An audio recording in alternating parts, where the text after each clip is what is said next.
Good morning students. आज मैं एक नया चैप्टर शुरू करने जा रहा हूँ पार्टनरशिप में। ठीक है, उसका नाम है डिसोल्यूशन ऑफ पार्टनरशिप फर्म। इस चैप्टर के पहले हमने पार्टनरशिप के कुछ चैप्टर्स पढ़े हुए हैं, जिसमें से एक चैप्टर फिलहाल इस साल के लिए आपके सिलेबस से बाहर कर दिया गया है। वो है एडमिशन ऑफ ए पार्टनर।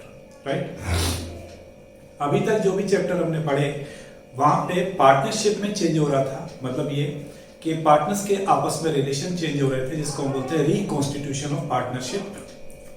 ठीक है, और उसको हम बोल सकते हैं dissolution of partnership. Dissolution of partnership का सिंपल सा मतलब होता है कि जब पार्टनर्स के आपस में जो रिलेशंस होते हैं वो चेंज हो जाते हैं due to so many reasons. ठीक है, वो कहलाता है पार्टनरशिप का डिसोल्यूशन। लेकिन हम पार्टनरशिप का डिसोल्यूशन नहीं पढ़ रहे हैं, बल्कि हम आज पढ़ने जा रहे हैं डिसोल्यूशन ऑफ पार्टनरशिप फर्म। इसका एक सिंपल सा मतलब होता है कि जब फर्म को किसी कारण से कंप्लीटली बंद कर दिया जाए, जितनी भी असेट्स और लायबिलिटीज हैं उनको डिस्पोज ऑफ कर दिया जाए, उनको पे कर दिया जाए, तो उसको हम बोलते हैं डिसोल्यूशन ऑफ पार्टनरशिप फर्म। ठीक है, डेफिनेशन आपके सामने सिंपली बोर्ड के ऊपर लिखी हुई है। Dissolution of partnership firm refers to complete close down of the business of the firm and termination of the partners' relationship. Assets of the business are disposed of and liabilities are paid off and partners' accounts are also finally settled. ठीक है, तो simple सी कि जब firm के business को completely close down कर दिया जाता है, ठीक है, उसकी जो असेट्स होती हैं उनको डिस्पोज ऑफ कर दिया जाता है, उसकी जो लायबिलिटीज होती हैं उनको पे ऑफ कर दिया जाता है, एंड फाइनली पार्टनर्स के जो कैपिटल अकाउंट होते हैं उनको भी डिस्पोज ऑफ कर दिया जाता है, मतलब सेटल कर दिया जाता है। ठीक है, तो उसको हम बोलते हैं डिसोल्यूशन ऑफ पार्टनरशिप फर्म। यहां पे अपन ये कह सकते हैं कि it is complete dissolution. Complete dissolution का मतलब relationship of the partners comes to an end, business of the firm is closed down, तो उसको कहा जाएगा डिसोल्यूशन ऑफ पार्टनरशिप फर्म।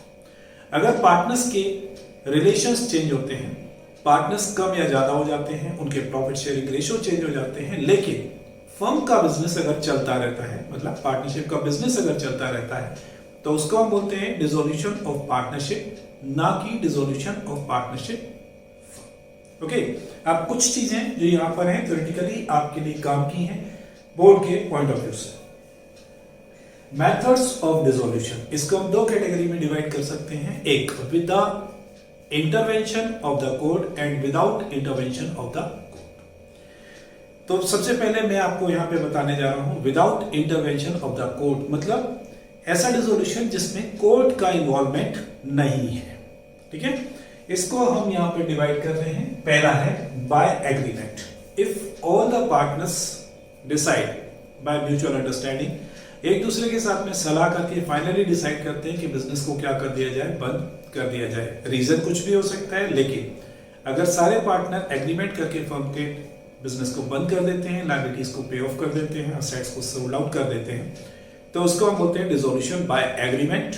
ठीक है, और यहां पे बीच में कोर्ट का कोई काम नहीं होता है।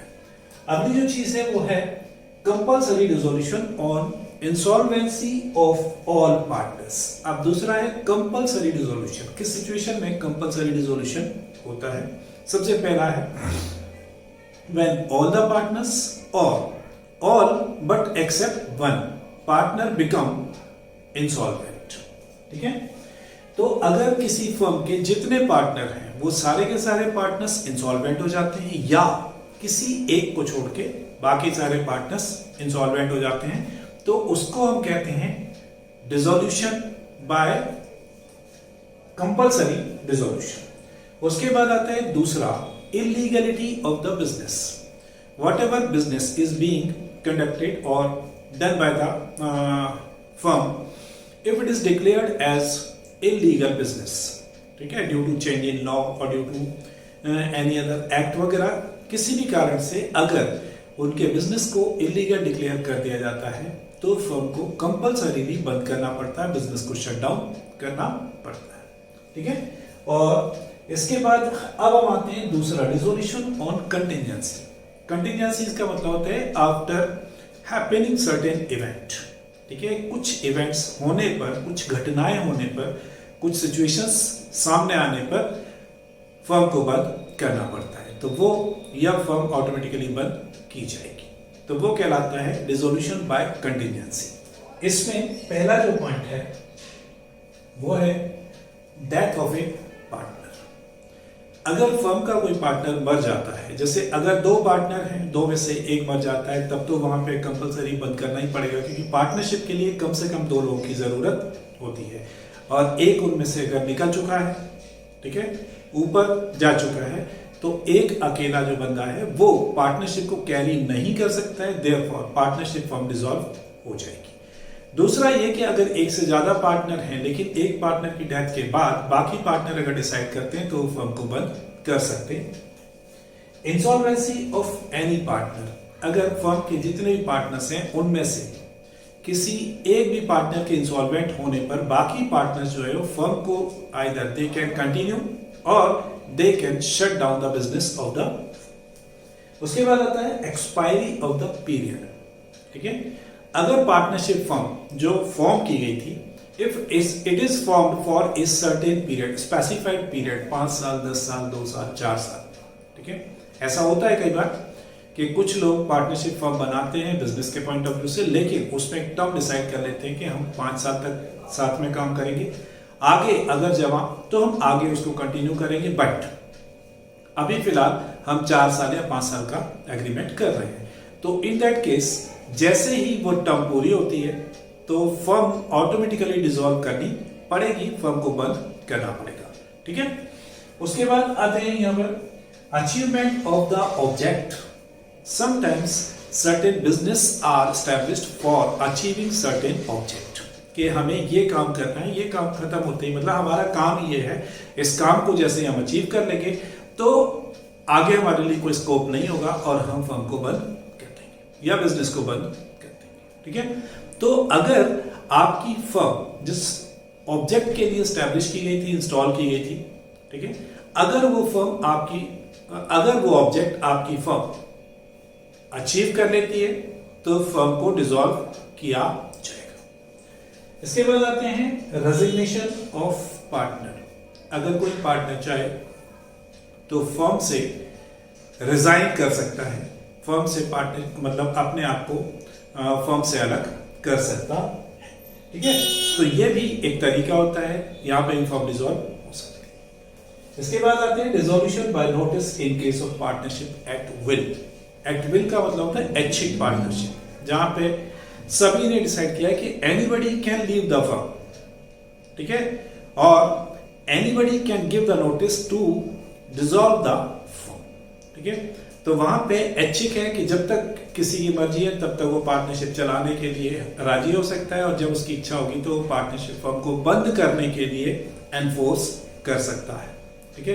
तो it is known as partnership at will, कि सभी पार्टनर्स की इच्छा के अनुसार चलती रहेगी, जिस दिन उनकी इच्छा खत्म हो जाएगी किसी एक की भी, तो वो उस फर्म को बंद करने के लिए नोटिस दे सकता है। तो this is that way dissolution by notice, ठीक है, कि जो पार्टनर चाहता है कि फर्म आगे कंटिन्यू नहीं रहे तो in that case he can give notice to the firm to dissolve the firm, ठीक है, और फर्म को बंद करना पड़ेगा, ठीक है। इसके बाद अब हम अगली जो चीज होती है वो आती है हमारी डिसोल्यूशन बाय और with intervention of the court. यहां पे अभी तक जो हमने देखा था उसमें हमने कोर्ट को कहीं पर भी बीच में नहीं लाया था, ठीक है, सब अपने आप ही पार्टनर्स मिलके कर रहे थे। लेकिन अब ऐसी सिचुएशन भी कभी कभी हो सकती है कि वहां पे कोर्ट जो है वो इंटरफेयर करता है। अब कोर्ट अगर इंटरफेयर करेगा तो फर्म को बंद करने की जरूरत भी पड़ेगी, फर्म को बंद किया जाएगा। तो अंडर विच सिचुएशंस और on what conditions court may give order to dissolve the unsound mind of partner. अगर कोई भी पार्टनर, जितने भी पार्टनर हैं उनमें अगर कोई भी पार्टनर अनसाउंड हो जाता है, पागल हो जाता है, ठीक है, या उसका सेंस खत्म हो जाता है, तो टू शेल्टर द हेयर्स और रिप्रेजेंटेटिव ऑफ दैट पार्टनर, जो कोर्ट है वो फर्म को डिसॉल्व करने के ऑर्डर्स दे सकती है और फर्म को डिसॉल्व करना पड़ेगा। उसके बाद होता है transfer permanent incapability of the partner. ठीक है, जितने पार्टनर्स हैं उनमें से कोई एक या दो पार्टनर परमानेंटली काम करने के लायक नहीं रह जाते हैं, ये हाथ पांव टूट जाते हैं, दिमाग से पागल हो जाते हैं, व्हाट जो भी है। ठीक है, but ultimately they are not able to conduct the business or to take part in the activities of the business. Then in that case, to save the interest of those partners as well as their representatives, court may order for the dissolution of the. Third is misconduct by a partner. ठीक है, अगर कोई partner firm में रहते हुए कोई इस तरह की डील करता है, इस तरह का काम करता है जो कि फर्म की गुडविल को अफेक्ट करता है, ठीक है, और बाकी पार्टनर्स की गुडविल को भी अफेक्ट करता है, इन दैट केस फर्म जो कोर्ट है वो फर्म को डिसॉल्व करने के लिए ऑर्डर्स दे सकती है।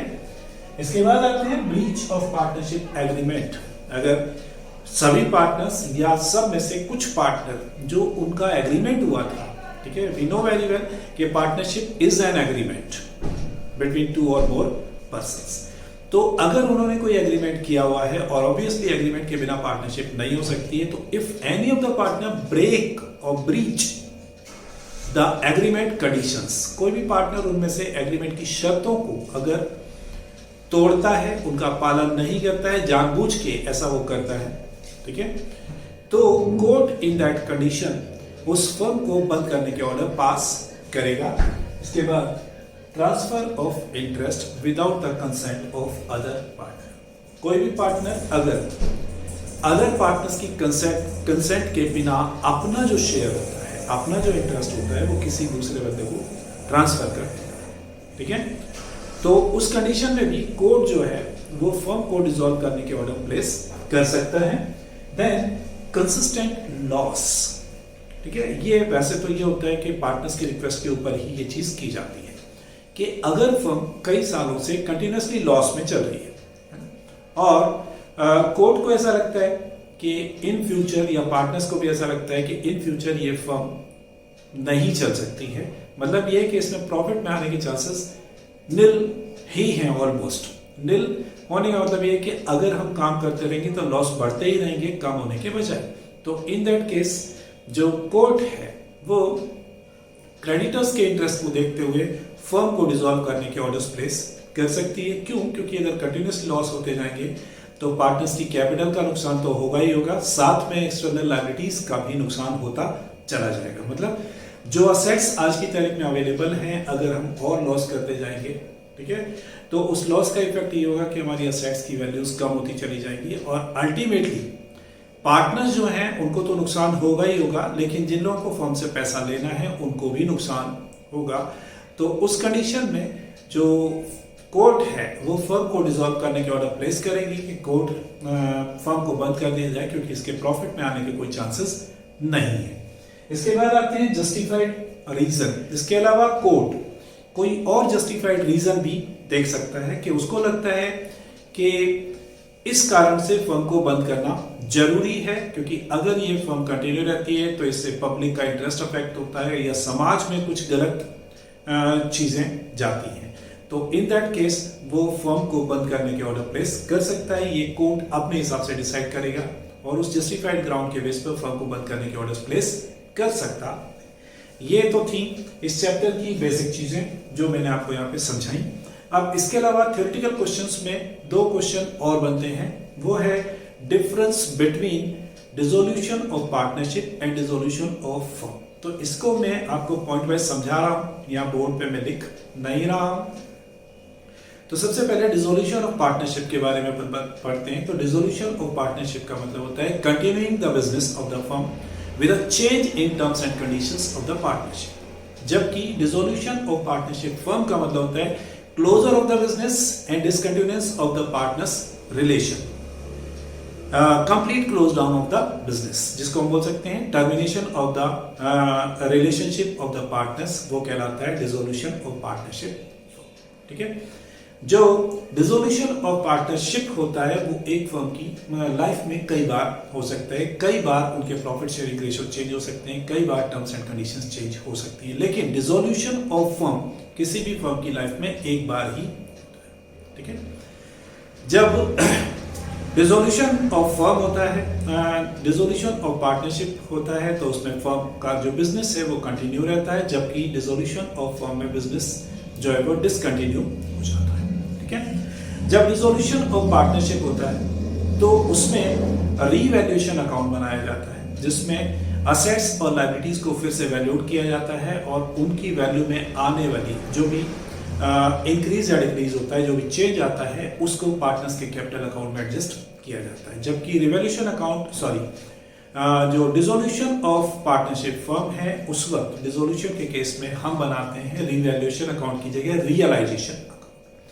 Realization account is prepared to sell out the assets and to dispose of the liabilities. ठीक है, या फिर लायबिलिटीज को सेटल करने के लिए और असेट्स को बेचकर उसका पैसा वसूल करने के लिए जो अलग से एक अकाउंट बनाया जाता है, उसको हम बोलते हैं realization account, and which is prepared in case of dissolution of the partnership firm. ठीक है, और डिसोल्यूशन ऑफ पार्टनरशिप जो होता है, ये डिसोल्यूशन ऑफ पार्टनरशिप जो होता है वो फर्म के जो पार्टनर्स रहते हैं उनके आपस के कंसेंट के थ्रू होता है, जबकि डिसोल्यूशन ऑफ पार्टनरशिप फर्म जो होता है that may be without the intervention of the court और that may be with the intervention of the court. ठीक है, उसके बाद जो दूसरा एक और क्वेश्चन बनता है वो what is the difference between revaluation account and realization account. तो इसमें कुछ डिफरेंस के पॉइंट हैं, जैसे व्हेन प्रिपेयर्ड, तो जो रिवैल्यूएशन अकाउंट होता है it is prepared at the time of dissolution of partnership और reconstitution of partnership, whereas the realisation account is prepared at the time of dissolution of partnership firm. Revaluation account may be prepared many times during the life of a firm, whereas realization account is prepared only once in the life of any partnership firm. ठीक है, जब revaluation account जो होता है उसमें हम सिर्फ उन असेट्स और लायबिलिटीज के चेंज को दिखाते हैं जिनकी वैल्यू में कोई चेंज हो रहा है, बाकी की असेट्स और लायबिलिटीज को हम यहाँ कंसीडर नहीं करते हैं। मतलब we have to reflect only the change in value of asset in the revaluation account, whereas in realization account we transfer all the assets and liabilities and then their amount for the disposal and disposal of assets and payment of liability। मतलब ये है कि जो realization account बनाया जाता है that is prepared to close the assets and liabilities account। ठीक है, जो भी प्रॉफिट होता है, लॉस होता है, वो सभी पार्टनर्स में डिस्ट्रीब्यूट किया जाता है रियलाइजेशन के केस में, जबकि रिवैल्यूएशन के केस में सिर्फ ओल्ड पार्टनर्स में उनके ओल्ड रेशियो में ये प्रॉफिट या लॉस का डिस्ट्रीब्यूशन होता है। ठीक है, तो जो रिवैल्यूएशन अकाउंट बनाया जाता है उसमें सिर्फ चेंज इन वैल्यू को हम कंसीडर करते हैं, जबकि रियलाइजेशन अकाउंट में हम बुक वैल्यू को कंसीडर करते हैं और एक्चुअल जो प्राइस हमारी असेट्स को बेचकर मिलती है और जो लायबिलिटीज के लिए हम पे करते हैं उसको वहां पर लिखते हैं। ये डिफरेंस के पॉइंट थे। अब मैं आपको बताता हूं कि जो हमारा चैप्टर है उसमें न्यूमेरिकल के पॉइंट ऑफ व्यू से अकाउंटिंग एंट्रीज हो सकती हैं और अकाउंट्स भी हो सकते हैं। तो इसमें बेसिकली हम जितनी भी असेट्स और लायबिलिटीज के अकाउंट होते हैं वो सारे के सारे बंद किए जाते हैं। ठीक है, तो टू शट डाउन और to close down all the accounts of assets and liabilities, इस सिस्टम में हम बनाते हैं एक फर्स्ट रियलाइजेशन अकाउंट, दूसरा हम बनाते हैं पार्टनर्स कैपिटल अकाउंट, तीसरा हम बनाते हैं इसमें पार्टनर्स लोन अकाउंट एंड चौथा हम इसमें बनाते हैं कैश एंड बैंक। ओके, अब जो रियलाइजेशन अकाउंट हम बनाते हैं वो असेट्स और लायबिलिटीज के अकाउंट को क्लोज करने और साथ में उनको बेचने और उनको डिस्पोज ऑफ करने या सेटल करने के लिए बनाया जाता है। ठीक है, फिर यहां से जो भी प्रॉफिट या लॉस होता है, फाइनली प्रॉफिट या लॉस जो होता है that is transfer to partners capital account either on debit side और on credit side. Whatever balance remain in the capital account of the partner that is shifted to cash and bank account। ठीक है, और वहां पर जो भी balancing figure होता है वो पार्टनर्स का यहां से यहां ट्रांसफर हो जाता है। In addition to that partners loan account, ये अगर आपके क्वेश्चन में पार्टनर का लोन अकाउंट दे रखा है बैलेंस शीट में तो आपको उसको बनाना होता है, अदरवाइज आपको उसको बनाने की जरूरत नहीं होती है। ठीक है, अब मैं आपको इसमें अकाउंटिंग एंट्रीज के पॉइंट ऑफ व्यू से चीजें बता रहा हूं कि आप अकाउंटिंग कैसे करेंगे। तो पहली जो होती है accounting entry on dissolution of firm, इसमें first entry for transfer of assets to realization account to close the individual asset। जितने भी इंडिविजुअल असेट के अकाउंट होते हैं वो सारे के सारे यहाँ पर क्लोज किए जाते हैं और यहाँ पर अकाउंटिंग प्रिंसिपल जो हमारा गोइंग कंसर्न प्रिंसिपल होता है वो यहाँ से खत्म हो जाता है। ठीक है, गोइंग कंसर्न प्रिंसिपल जो होता है वो ये मान के चलता है कि business will go for a long period, और वहां पे उसी पॉइंट ऑफ व्यू से हम असेट्स को उनकी बुक वैल्यू लेस डेप्रिसिएशन के नाम पर दिखाते हैं, मतलब कॉस्ट माइनस डेप्रिसिएशन की वैल्यू पर दिखाते हैं। लेकिन जैसे ही हम यहां पर फर्म को बंद करने की बात करते हैं तो गोइंग कंसर्न कंसेप्ट खत्म हो जाता है, क्योंकि यहां पे हम फर्म को बेचने की बात कर रहे हैं। ठीक है, तो जितनी भी असेट्स और लायबिलिटीज होती हैं, ठीक है, जो भी हमारी असेट्स होती हैं they become just like expenditure, और उनके अकाउंट को क्लोज कर दिया जाता है। फिर उनसे जो भी पैसा मिलता है वो हम पार्टनर्स के मतलब रियलाइजेशन अकाउंट में लिखते हैं और प्रॉफिट लॉस जो भी होता है वो पार्टनर्स में डिस्ट्रीब्यूट कर देते हैं। ठीक है, तो यहाँ पर हमारा एक कंसर्न, एक जो प्रिंसिपल होता है या कंसेप्ट होता है गोइंग कंसर्न कंसेप्ट, वो यहाँ से खत्म हो जाता है। इसीलिए जो हमारा रियलाइजेशन अकाउंट होता है उसको हम नॉमिनल नेचर का अकाउंट मानते हैं। ठीक है, क्योंकि यहाँ पे जितनी भी असेट्स हैं they are now considered as an expense. तो इसके लिए अब जो आप एंट्री करते हैं वो एंट्री होती है realization account debit to all assets, to asset account, transfer of asset at book value. Second entry जो होती है वो है for transfer of liability account to realization account to close individual account of liability. इसके लिए entry होगी liability account debit provision for bad debts account debit to realization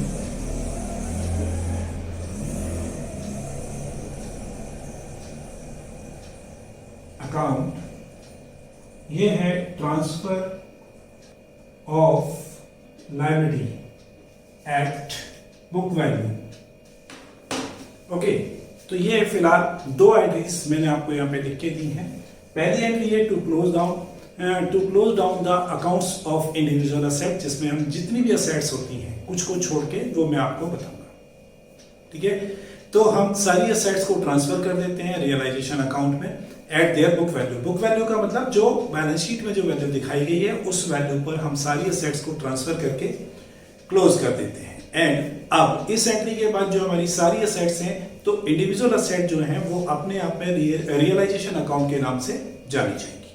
ठीक है, लाइक दैट जितनी भी लायबिलिटीज होंगी they will also be transferred to the realisation account, और उसके लिए जो हमने एंट्री की है उसके बाद जितने भी हमारी इंडिविजुअल लायबिलिटीज हैं वो सारे अकाउंट क्लोज होके वो भी एक कॉमन नाम से जानी जाएगी, वो होगा रियलाइजेशन अकाउंट। तो इसका मतलब ये हो गया कि आफ्टर ट्रांसफरिंग दीज एंट्रीज हमारी जितनी भी असेट्स हैं और जितनी भी लायबिलिटीज हैं वो कॉमनली एक ही अकाउंट को रिप्रेजेंट कर रही हैं, दैट इज, या एक अकाउंट उन सभी को रिप्रेजेंट कर रहा है, दैट इज रियलाइजेशन अकाउंट। ठीक है, इसके बाद अब आगे की जो प्रोसेस है मैं आपको समझाता हूं।